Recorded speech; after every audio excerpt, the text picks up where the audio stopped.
wonders. You are the God of miracles. You gave me joy and peace within, Lord. Yes, I have come to testify.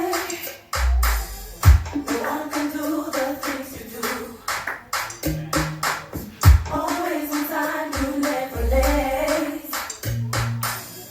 I've got to stand and testify, Lord. This miracle. Come on, stand up on your feet and say, we testify. We celebrate. For all the time, Lord, we give you all the praise. Oh, we testify. We celebrate. For all the time, Lord, we give you all the praise. We testify. We celebrate. Lord, for all the time, Lord, we give you all the praise. We testify.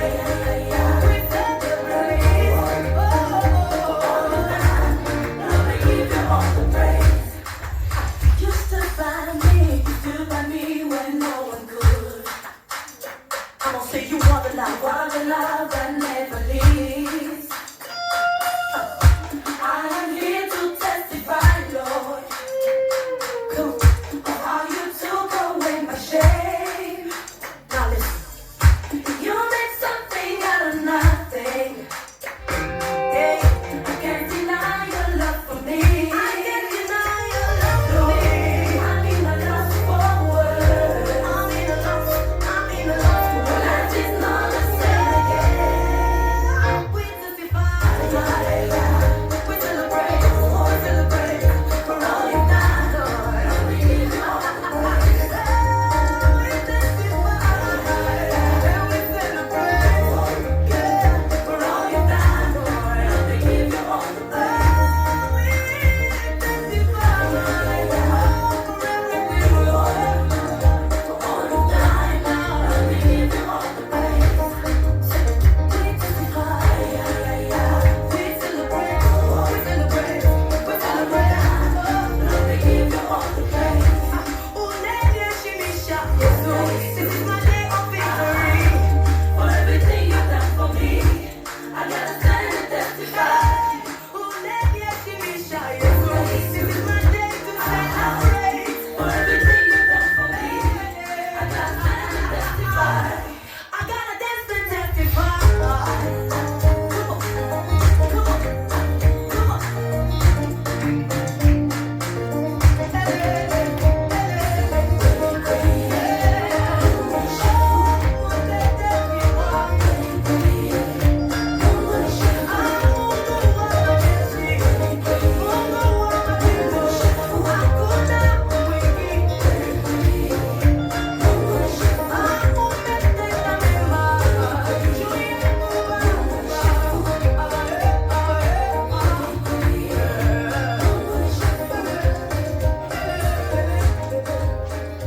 More.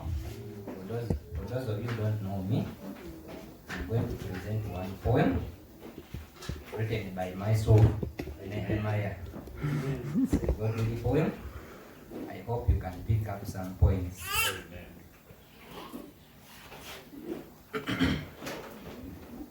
Behold, the Son is born. For he died for my sins, for me to be free. It was accomplished at the cross when he died for my sins. Indeed, he died for my sins. He paid it all at the Calvary.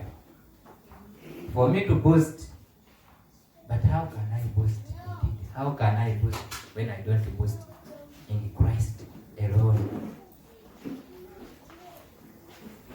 How can I boast if I don't boast in Christ alone? For I'm happy that I boast in Him alone. Happy are those who are wise. It's better to move with wisdom rather than to move like a fool. My fellow youth,